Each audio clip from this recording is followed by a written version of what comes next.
Hey guys, it's Pete with Crunch Time Coaching, and if you're excited to give your forehand a little bit of a fresh makeover, modern makeover, you're going to enjoy today's video.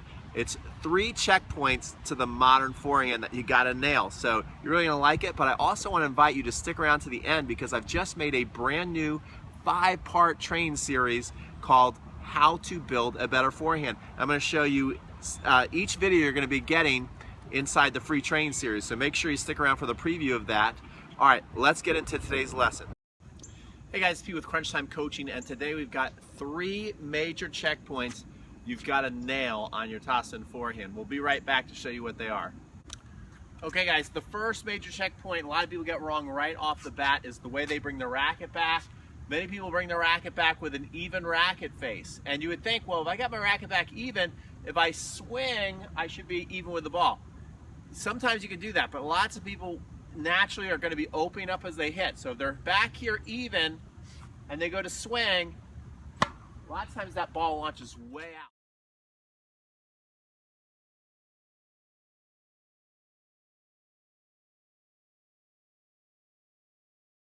So the first major checkpoint, which you would think you'd hit a lot of balls in the net, is you actually want to get, you're in the semi-western grip, which basically you could just drop your racket and pick it up. This is what a lot of pros play with, the semi-western grip, kind of like you're holding a frying pan. See that?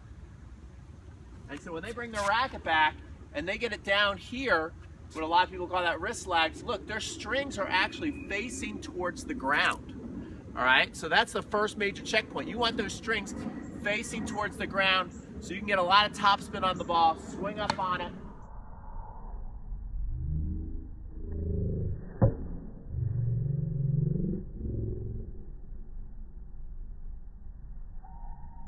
And that ball will still go in, all right?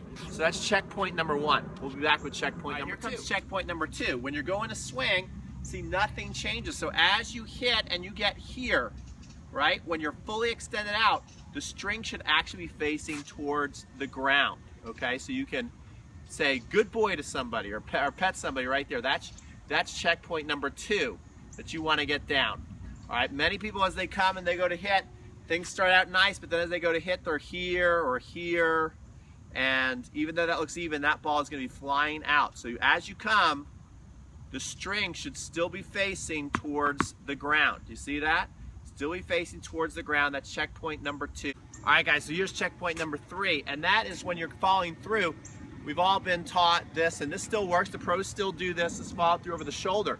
But many times, especially when they want to flatten the ball out, go for a little more, they're going to finish across the shoulder, and look how the racket face is now facing. So they'll come here, and their finish actually has the strings pointing out that way, and just make sure that they never open up. See, so I go through the whole thing, checkpoint number 1, checkpoint number 2, checkpoint number 3, then I'm done. Now you've got a modern style forehand that you can really bust some shots, right? So you can take that ball, open stance, step in, whatever you prefer. Make sure the strings are facing the ground. You're facing the ground here, and you're hitting that ball like that. All right, guys, so there is your 3 checkpoints for the modern forehand. All right, hopefully you found that video helpful, and if you did, don't go yet because I got something really cool for you. Again, remember, I got a 5-part training series called Building a Better Forehand. I just want to tell you briefly what's in there. So the first video is going to be the real power source for unlocking your potential for hitting the ball really hard but without much effort, and we call it connecting the core. In video 2, we're going to show you something called the bucket list forehand, and this is pretty much the modern forehand blueprint as far as how the pros are preparing nowadays, and it is definitely different. It's even different, certainly different than when I was playing growing up as a junior player. The next video we're going to show you, video 3, is how to crush the approach shot. This is a shot that lots of people play a great point, and then they get that approach shot, and they either cannot put enough power on it or they can't control it. So we're going to show you the ideal contact point that you can control it and crush it. All right, and then we're going to go over a really fun shot, and I believe that it is a shot that you want to put in your game to where you get that floaty ball in the midcourt area that you just don't volley it, because lots of times it's not going to have enough mustard on the ball to put you in good position. Sometimes it requires a swinging volley. Not all the time, but sometimes it does, and you want to be able to execute it. I'm going to show you how to do it. And then finally, in video 5, is we're going to show you the topspin lob. Yeah, this is a great shot. The offensive topspin lob.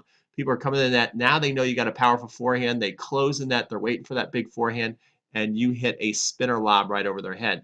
So we're going to show you that. And all you got to do is click below this video and get access. Thanks so much for watching today's video, and we'll see you on the inside of the training.